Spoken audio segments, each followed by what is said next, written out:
2026ஆம் ஆண்டு தைப்பூச விரதம் இருக்கப் போகிறீர்களா? அப்படியானால் இந்த தேதியை கேட்டு நீங்கள் ஆச்சரியப்படப் போகிறீர்கள். ஏனெனில் விரதம் நீங்கள் நினைப்பதை விட மிக விரைவாகவே தொடங்குகிறது. முருகப்பெருமானுக்கு உகந்த இந்த 48 நாள் மண்டல விரதத்தை நீங்கள் தொடங்கப் போகிறீர்கள் என்றால் இந்த வீடியோவை ஒரு நொடி கூட தள்ளி பார்க்காதீர்கள். ஏனென்றால் இந்த விரதத்தை தொடங்குவதற்கான மிக முக்கியமான முதல் படியை பலரும் அறியாமல் தவறவிடுகிறார்கள். அந்த முதல் படியை தவறவிட்டால் 48 நாள் விரதத்தின் முழு பலனையும் அடைவது மிகவும் கடினம். அந்த சரியான ஆரம்ப தேதி எது?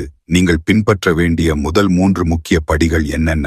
வாருங்கள், எல்லாவற்றையும் இந்த வீடியோவில் தெளிவாக பார்க்கலாம். உலகம் முழுவதும் உள்ள தமிழ் இந்துக்கள், குறிப்பாக முருகன் பக்தர்கள் அனைவரும் ஆவலுடன் எதிர்பார்க்கும் ஒரு புண்ணிய காலம்தான் தைப்பூச விரத காலம். தை மாதம் பூசம் நட்சத்திரமும் பௌர்ணமியும் கூடி வரும் அந்த திருநாளில் அன்னை பராசக்தி சூரபத்மனை வதம் செய்வதற்காக தன் மகன் முருகப்பெருமானுக்கு ஞானவேல் எனும் சக்தி வாய்ந்த வேலை வழங்கியதாக புராணங்கள் கூறுகின்றன. அப்படிப்பட்ட சிறப்பு வாய்ந்த தைப்பூச நாளில் முருகனை வழிபட்டு விரதம் இருந்து காவடி எடுத்து நம்முடைய நேர்த்திக் கடனை செலுத்தினால் நம்முடைய வேண்டுதல்கள் அனைத்தும் தடையின்றி நிறைவேறும் என்பது அசைக்க முடியாத நம்பிக்கை. இந்த விரதத்தை ஒரு நாள், 7 நாட்கள், 21 நாட்கள், ஏன் ஒரு மண்டலம் எனப்படும் 48 நாட்கள் கூட பக்தர்கள் இருப்பது வழக்கம். இந்த 48 நாள் விரதம் என்பது வெறும் உணவு கட்டுப்பாடு மட்டுமல்ல, அது நம் உடலையும் உள்ளத்தையும் தூய்மைப்படுத்தி நம்மை ஆன்மீகத்தின் அடுத்த நிலைக்கு அழைத்துச் செல்லும் ஒரு உன்னதமான பயணம்.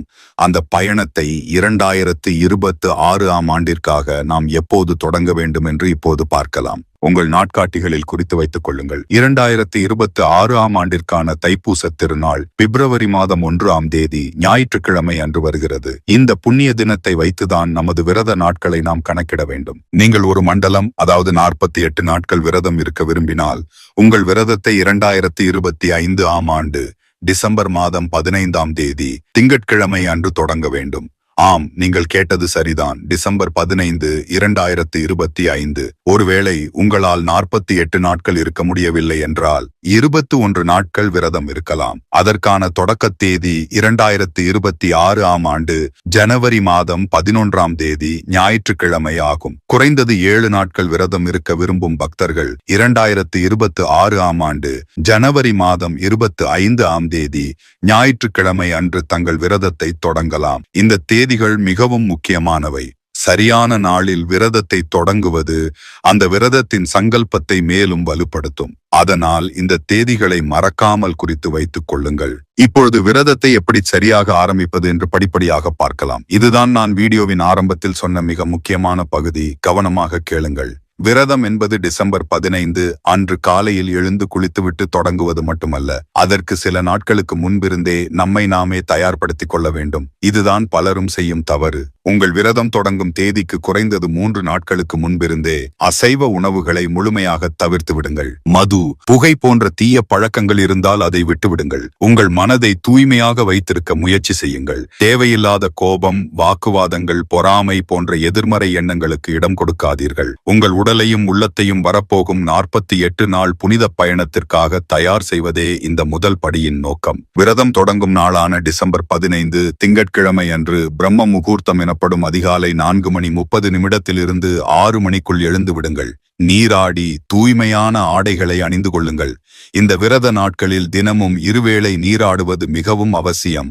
அதன் பிறகு உங்கள் வீட்டு பூஜை அறையை சுத்தம் செய்யுங்கள். வீட்டில் இருக்கும் முருகப்பெருமானின் திருவுருவ படத்தை அல்லது சிலையை புனித நீரால் மென்மையாக துடைத்து சந்தனம், குங்குமம் இடுங்கள். படத்திற்கு பூக்களை சாற்றி ஒரு தீபத்தை ஏற்றுங்கள். அந்த தீபத்தின் ஒளியில் முருகனின் திருமுகத்தை பார்க்கும்போது உங்கள் மனதிலுள்ள பாரங்கள் அனைத்தும் குறைவதை நீங்களே உணர முடியும். சங்கல்பம். இது மிக மிக முக்கியமான ஒரு சடங்கு. சங்கல்பம் என்பது நாம் செய்யப்போகும் காரியத்தை இறைவனிடம் தெரிவித்து அதை வெற்றிகரமாக முடிக்க அவரின் ஆசீர்வாதத்தை கேட்பதுதான். விளக்கேற்றிய பிறகு முருகப்பெருமானின் முன் அமர்ந்து உங்கள் 2 கைகளிலும் சில பூக்களை எடுத்துக்கொண்டு கண்களை மூடுங்கள். ஓம் சரவணபவ என்று 3 முறை உச்சரித்து உங்கள் மனதை ஒருமுகப்படுத்துங்கள். பிறகு முருகனிடம் மனமுருகிப் பேசுங்கள். முருகப்பெருமானே, நான் இன்று முதல் வரவிருக்கும் 48 நாட்களுக்கு உன்னை நினைத்து இந்த தைப்பூச விரதத்தை மேற்கொள்ள சங்கல்பம் செய்கிறேன்.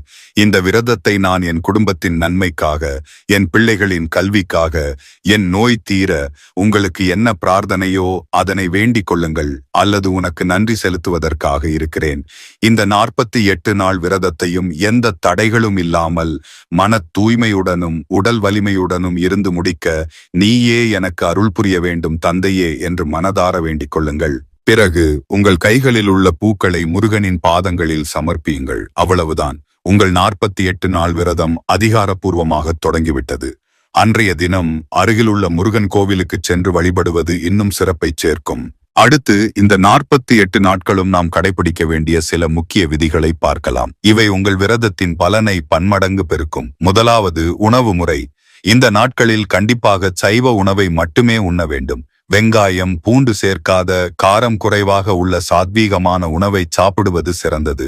முடிந்தால் ஒரு நாளைக்கு ஒரு வேளை மட்டும் உணவு அருந்தி விரதம் இருப்பது மிகவும் உத்தமம். முடியாதவர்கள் காலையிலும் இரவிலும் பால், பழங்கள் போன்றவற்றை எடுத்துக்கொண்டு மதியம் ஒரு வேளை மட்டும் உணவு உண்ணலாம். மிக முக்கியமாக கடைகளில் விற்கும் உணவை தவிர்த்து வீட்டில் செய்யப்பட்ட தூய்மையான உணவை மட்டுமே உண்ணுங்கள்.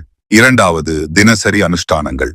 தினமும் காலை மாலை என இருவேளையும் குளித்து பூஜை அறையில் விளக்கேற்றி ஓம் சரவணபவ என்ற முருகனின் மூல மந்திரத்தை குறைந்தது 108 முறை ஜபிக்க வேண்டும். கந்த சஷ்டி கவசம், திருப்புகள், சுப்பிரமணிய புஜங்கம் போன்ற முருகனுக்குரிய ஸ்தோத்திரங்களை பாராயணம் செய்வது உங்கள் மனதிற்குள் ஒரு தெய்வீக அதிர்வலையை உருவாக்கும். மூன்றாவது, தவிர்க்க வேண்டியவை. இந்த விரத நாட்களில் பொய் பேசுதல், கோபம் கொள்ளுதல், பிறரை பற்றி புறம் பேசுதல் போன்ற செயல்களை அறவே தவிர்க்க வேண்டும். தொலைக்காட்சி, சினிமா போன்ற கேளிக்கை நிகழ்ச்சிகளில் இருந்து மனதை விலக்கி முடிந்தவரை முருகனின் சிந்தனையிலேயே இருப்பது அவசியம். இந்த நாட்களில் பிரம்மச்சரியத்தை கடைபிடிப்பது மிக மிக முக்கியம். அது நமது ஆன்மீக சக்தியை விரயம் செய்யாமல் சேமித்து வைக்க உதவும். பலருக்கும் சில பொதுவான சந்தேகங்கள் வரலாம். அதற்கான பதில்களை இப்போது பார்க்கலாம். நான் வேலைக்கு செல்பவன், என்னால் எப்படி இந்த விரதத்தை முழுமையாக கடைபிடிக்க முடியும் என்று சிலர் நினைக்கலாம். கவலை வேண்டாம். முருகப்பெருமான் உங்கள் உள்ளத்தை தான் பார்க்கிறார். உங்களால் முடிந்தவரை மன தூய்மையை கடைபிடியுங்கள். காலையிலும் மாலையிலும் தவறாமல் விளக்கேற்றி வழிபாடு செய்யுங்கள். மதிய உணவிற்கு வீட்டிலிருந்து சாத்வீகமான உணவை எடுத்துச் செல்லுங்கள். பயணம் செய்யும் போதும் ஓய்வு நேரத்திலும் மனதிற்குள் ஓம் சரவணபவ மந்திரத்தை ஜபித்துக் கொண்டே இருங்கள். உங்கள் சூழலுக்கு ஏற்றவாறு விதிகளை சற்று மாற்றிக்கொண்டாலும் உங்கள் பக்தி உண்மையாக இருந்தால் முருகன் அதை நிச்சயம் ஏற்றுக்கொள்வார். இந்த 48 நாள் புனித பயணத்தில் நீங்களும் எங்களுடன் இணையப் போகிறீர்கள் என்றால் உங்கள் பக்தியை வெளிப்படுத்தும் விதமாக கீழே உள்ள கமெண்ட் பகுதியில் ஓம் சரவணபவ் என்று பதிவிடுங்கள். எத்தனை பேர் இந்த விரதத்தை மேற்கொள்ளப் போகிறீர்கள் என்பதை பார்க்கும்போது அது மற்றவர்களுக்கும் ஒரு பெரிய உத்வேகத்தை கொடுக்கும். இந்த விரத நாட்களில் ஒவ்வொரு வாரமும் நாம் என்னென்ன செய்ய வேண்டும், பாராயணம் செய்ய வேண்டிய பதிகங்கள் என்னென்ன என்பது போன்ற அடுத்தடுத்த வழிகாட்டி வீடியோக்களை நாங்கள் வெளியிட உள்ளோம். அதை தவறாமல் பார்க்க நமது சேனலை இப்போது சப்ஸ்கிரைப் செய்து அந்த பெல் ஐகானையும் கிளிக் செய்து கொள்ளுங்கள். தைப்பூச விரதம் என்பது ஒரு சடங்கு மட்டுமல்ல. அது நம் அகங்காரத்தை அழித்து நம் பாவங்களை களைந்து நம் ஆன்மாவை தூய்மைப்படுத்தும் ஒரு அரிய வாய்ப்பு. இந்த 48 நாட்களும் நாம் செய்யும் ஒவ்வொரு செயலும், நாம் உச்சரிக்கும் ஒவ்வொரு மந்திரமும் அந்த பழனி ஆண்டவனின் பாதங்களை சென்றடையும். இந்த விரதத்தை முறையாக கடைபிடிப்பதன் மூலம் உங்கள் வாழ்வில் நீங்கள் எதிர்பார்க்கும் நல்ல மாற்றங்கள் ஏற்படுவதை நீங்களே காண்பீர்கள். மன அமைதி, தைரியம், தெளிவான சிந்தனை, எல்லாவற்றிற்கும் மேலாக அந்த ஞானவேலனின் பரிபூரண அருள் உங்களுக்கு கிடைக்கும். இந்த விரதத்தை மேற்கொள்ளும் பக்தர்கள் அனைவருக்கும் அந்த செந்தூர் ஆண்டவனின் பழனி மலையில் வீற்றிருக்கும் தண்டாயுதபாணியின் அருள் பரிபூரணமாக கிடைக்கட்டும். உங்கள் வேண்டுதல்கள், உங்கள் பிரார்த்தனைகள் அனைத்தும் நிறைவேறட்டும்.